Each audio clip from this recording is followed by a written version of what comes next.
அனைவருக்கும் வணக்கம். தென்னாடுடைய சிவனை போற்றி, எந்நாட்டவர்க்கும் இறைவா போற்றி. திருச்சிற்றம்பலம். திருவெம்பாவையின் 9வது பாடல். திருவெம்பாவையின் மிக முக்கியமான ஒரு பாடல். இந்த பாடலை பாடுவதன் மூலமாக நம்முடைய பிறவி பிணிகள் களையப்படும்.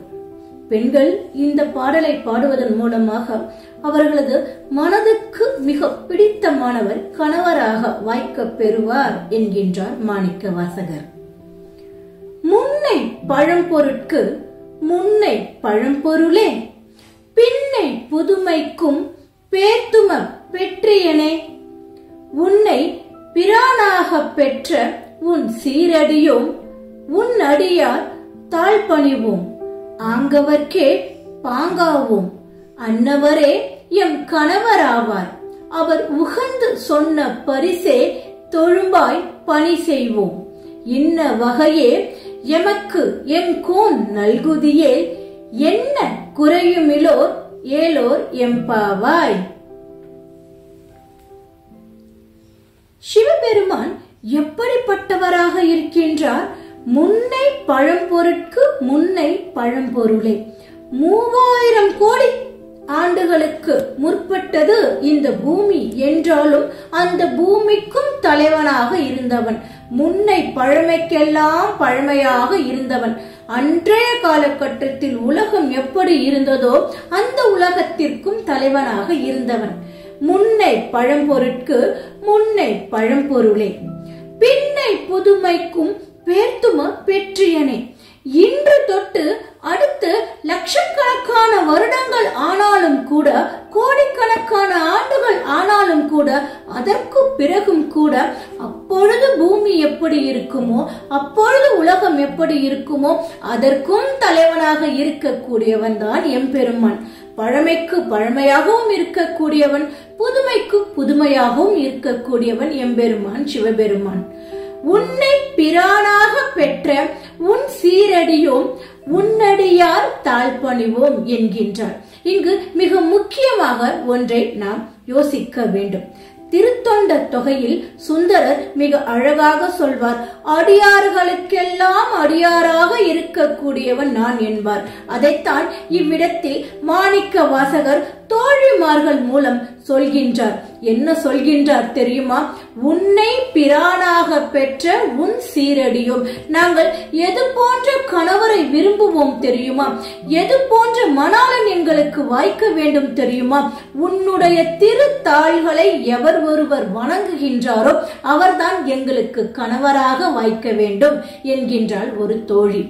உன்னை பிரானாக பெற்ற உன் சீரடியும், உன்னை எவன் ஒருவன் தலைவனாக ஏற்றுக்கொள்கின்றானோ அவன்தான் எனக்கு கணவனாக வாய்க்க வேண்டும் என்று அந்த தோழிமார்கள் எல்லாம் சிவபெருமானை வணங்குகின்றனராம். உன்னை பிரானாக பெற்ற உன் சீரடியோம், உன்னடியார் தாழ்பணிவோம், ஆங்கவர்க்கே பாங்காவோம். அது போல இருக்கக்கூடிய சிவனடியார்களுக்குத்தான் நாங்கள் எங்களுடைய உயிரையும் உடலையும் கொடுக்கக்கூடிய பெண்ணாக இருப்போம் என்கின்றாள் இந்த தோழிமார். நாம் நாயன்மார்கள் புராணத்தை எடுத்துக்கொள்கின்ற பொழுது ஒவ்வொரு பெண்ணுமே தங்களது சிவனடியாராக இருக்கக்கூடிய கணவன்மார்களிடத்து மிக அன்புடையவர்களாக இருப்பதை காண முடியும். திலகவதியார் சிவனடியாராக இருக்கக்கூடிய கலிப்பகையனார் மீது கொண்ட அன்பின் காரணமாகவே நிச்சயிக்கப்பட்ட பிறகு போர்க்களத்தில் அவர் இறந்தாலும் கூட அவருடைய நினைவாகவே கடைசி வரை இறுதி வரை தன்னுடைய வாழ்க்கை அமைத்துக் கொண்டாராம். சிறுதொண்ட நாயனார் சிவனடியாராக இருந்ததன் காரணமாக மட்டுமே அவருடைய மனைவி மற்றொரு சிவனடியாராக வந்த ஒருவருக்கு பிள்ளைக்கறி கொடுக்க சம்மதித்தார். அது மட்டுமா, இயற்பகை நாயனார் சிவனடியாராக இருந்ததன் காரணமாக மட்டுமே அவருடைய மனைவி மற்றொரு சிவனடியாருக்காக தன்னுடைய கற்பு திறனையும் விட்டு தன்னுடைய கணவன் இயற்கைக்கு மீறி சொன்ன செயலையும் செய்ய துணிந்தார். திருநீலகண்டர் சிவனடியாராக இருந்ததன் காரணமாக மட்டுமே அவருடைய மனைவி அவரை ஏற்றுக்கொண்டு தம்முடைய இளமையெல்லாம் போனாலும் பரவாயில்லை, ஊராருக்காக கணவனாகவும் மனைவியாகவும் வாழ வேண்டும் என்று துணிந்தார்.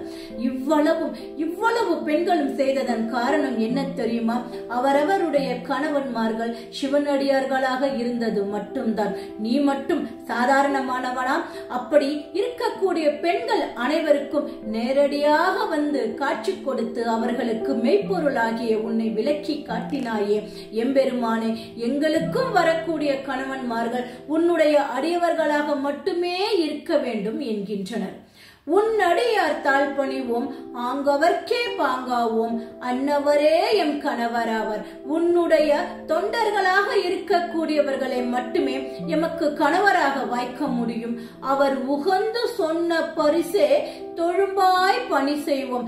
அந்த எனக்கு கணவராக வரக்கூடிய சிவனடியார் என்ன சொல்கின்றாரோ அதையே நாங்கள் சிறமேற்கொண்டு செய்வோம் என்கின்றனர் அங்கு இருக்கக்கூடிய தோழிமார்கள் அனைவரும். அன்னவரே எம் கணவராவர், அவர் உகந்து சொன்ன பரிசே தொழும்பாய் பணி செய்வோம். இன்ன வகையே எமக்கே என்கோ நல்குதியேல். நான் முன்பு சொன்னது போல எப்படி பிற பெண்களுக்கு சிவனடியார்களை எல்லாம் கணவனாக கொடுத்தாயோ அதுபோல எங்களுக்கும் உன்னுடைய அடியவனையே கணவனாக கொடுக்க வேண்டும்.